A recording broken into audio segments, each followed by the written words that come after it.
No dia 17 de setembro de 2012, em Wisconsin, nos Estados Unidos, Nathan Pape e Antônio Barbeau entraram escondidos na garagem da bisavó de Antônio, Barbara Olson. O plano inicial era abordá-la furtivamente pela porta que ligava a garagem à cozinha. No entanto, quando tentaram invadir o local, eles chamaram muita atenção, e Bárbara, sem suspeitar do que estava por vir, convidou os meninos a entrarem, prometendo informar a mãe de Antônio sobre seu paradeiro.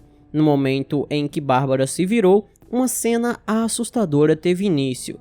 Antônio e Nathan a atacaram usando uma machadinha e um martelo. Em um golpe rápido com o lado cego da machadinha, eles a derrubaram no chão. Enquanto ela protegia a cabeça e implorava por misericórdia, o ataque continuou. Após esse ato horrível, os meninos se esforçaram para mover o corpo dela até o carro estacionado na garagem, mas a tarefa se mostrou muito complicada. Então, eles decidiram deixá-la na garagem, com uma trilha de sangue levando de volta ao local onde cometeram o ataque. De Bárbara, os jovens roubaram apenas $155 e algumas joias. Os dois guardaram os itens nos bolsos antes de pegar as chaves do carro de sua vítima. Eles pegaram o veículo dela e deixaram destrancado e abandonado no estacionamento de uma pista de boliche próxima do local. Dentro do veículo, os criminosos deixaram as joias roubadas, esperando que alguém mordesse sua isca e roubasse o carro, assumindo assim a culpa pelo crime contra Bárbara. No fim, o que esses bandidos fizeram com os $150 roubados foi gastar tudo com maconha e pizza. Mas como eles foram descobertos e quais foram suas motivações é o que vamos tentar descobrir no vídeo de hoje. Então, se você se interessa por esse tipo de conteúdo, eu peço desde já que deixe aí o seu gostei e se inscreva no meu canal clicando no botão vermelho que está abaixo, escrito inscreva-se. E peço também que ative o sino das notificações, porque assim toda vez que eu enviar um vídeo novo, o YouTube te notifica e você pode ver aqui sempre que eu subir um conteúdo de qualidade. E caso ele não enviar notificação, me siga no meu Instagram, que é esse aqui que aparece na tela, porque lá eu sempre aviso dos vídeos novos. Então, dados os recados, vamos pro caso.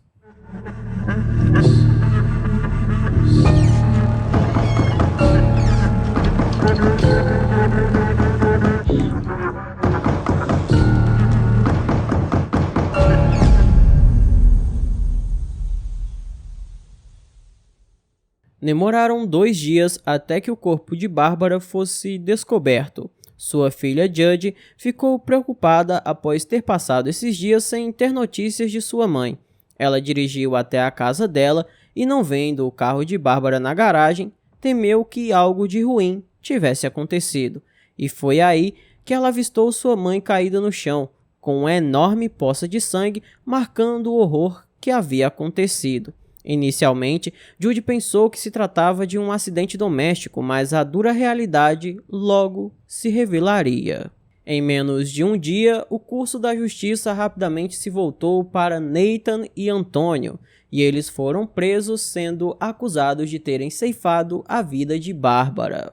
Roupas e sapatos ensanguentados foram encontrados no armário de Antônio, e uma busca realizada na casa de Nathan revelou mais roupas sujas de sangue e o relógio de ouro de Bárbara. Além disso, em um bueiro próximo da cena do crime, os investigadores encontraram a bolsa da vítima. Em uma reviravolta inesperada, foi declarado que a dupla de adolescentes enfrentaria a lei como adultos, cada um sendo acusado de assassinato em primeiro grau.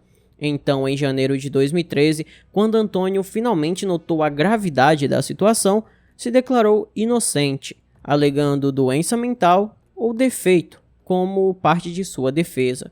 E apenas 15 dias depois disso, Nathan fez a mesma coisa, se declarando também inocente. Antes de qualquer coisa, o advogado de Antônio tentou fazer uma mudança no local do julgamento, dizendo que o caso havia sido amplamente divulgado pela mídia e o júri não iria ser imparcial. No entanto, seu apelo foi ignorado e o julgamento se manteve no mesmo local.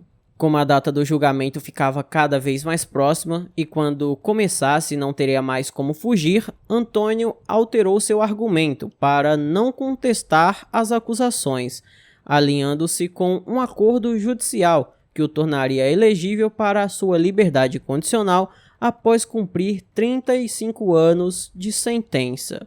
Consequentemente, por ter aceitado o acordo, ele foi condenado por homicídio doloso em primeiro grau e pegou, assim, prisão perpétua com possibilidade de liberdade condicional. Sendo assim, Nathan permaneceu como o único réu na batalha judicial que se aproximava. Quando o julgamento de Nathan começou em junho de 2017, seu advogado de defesa preparou o palco com seus argumentos iniciais. Ele pintou uma vívida imagem de uma tranquila tarde de setembro, quando Nathan, recém-chegado da escola, foi visitado por seu bom e velho amigo Antônio. Os adolescentes então teriam ido até o quarto de Nathan, onde Antônio, o grande monstro dessa história, tirou uma machadinha de sua bolsa. O advogado apresentou uma narrativa perturbadora, alegando que foi Antônio quem criou toda a trama sombria para ceifar a vida de sua própria bisavó. Nathan, segundo sua defesa, foi apenas pego no fogo cruzado, um observador passivo do horror que se desenrolava. No entanto, o testemunho de Antônio apresentou um relato totalmente diferente. Embora ele confessasse seu ataque à Bárbara com a machadinha, ele argumentou que Nathan estava longe de ser o menino inocente que sua defesa pintava.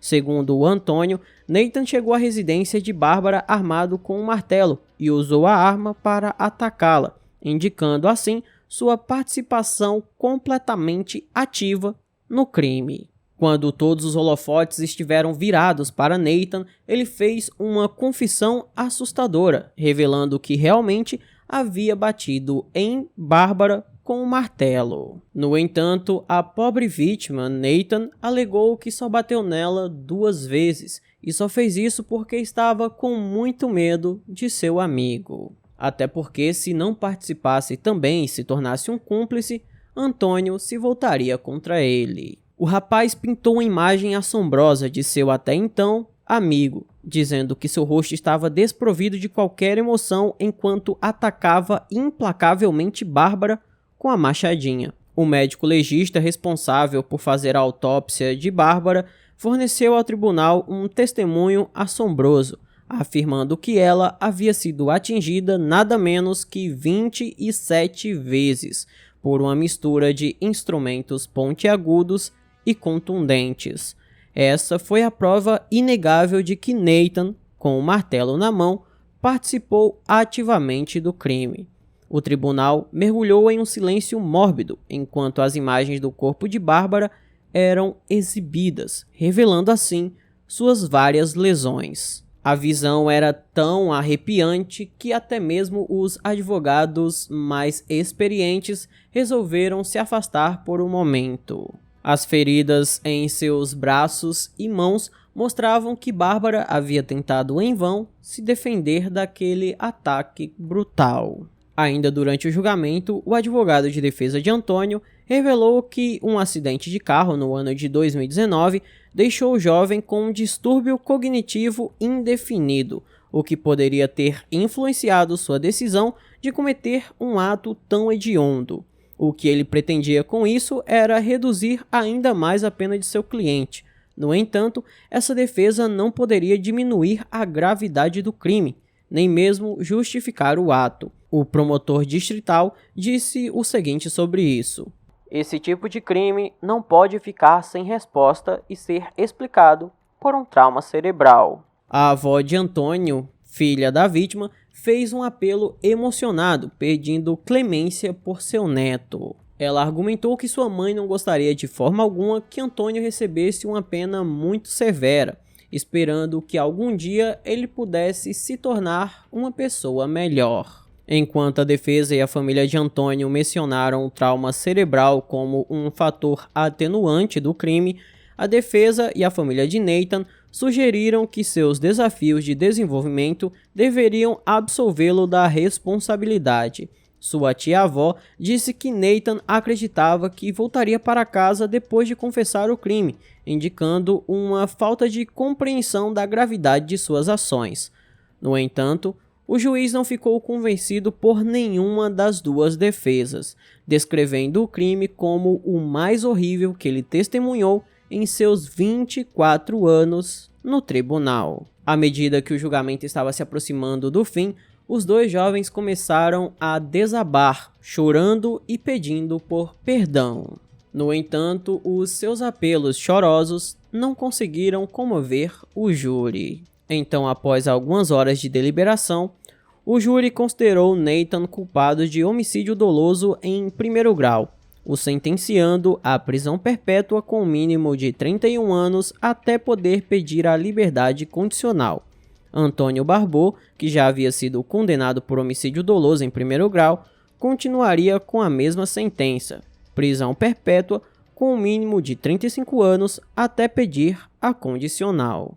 Infelizmente, eu não consegui encontrar a verdadeira motivação dos jovens para cometer esse crime. Ao que tudo indica, em nenhum momento eles revelaram o motivo por trás de tudo isso, até porque é muito difícil acreditar que eles tenham chegado a fazer algo tão terrível assim apenas por $155 que eles gastaram em maconha e pizza. Então é muito complicado entender a motivação dessas criaturas em forma humana. Então, esse foi o vídeo de hoje. Espero imensamente que vocês tenham gostado da forma como narra os casos e nunca do que acontece. Se você gostou, eu peço que deixe um like, se inscreva no canal, mande para todos os seus amigos, me siga nas minhas redes sociais. Se quiser e puder, se torne um membro porque isso ajuda muito. Além de ajudar o canal financeiramente para que eu possa continuar postando os meus vídeos, você também vai ter acesso ao nosso grupo exclusivo para apoiadores que fica no WhatsApp. E o seu nome aparece aqui junto com o nome de todos os membros. Então, se quiser e puder, se torne um porque ajuda muito. Por hoje é só. Até a próxima e tchau!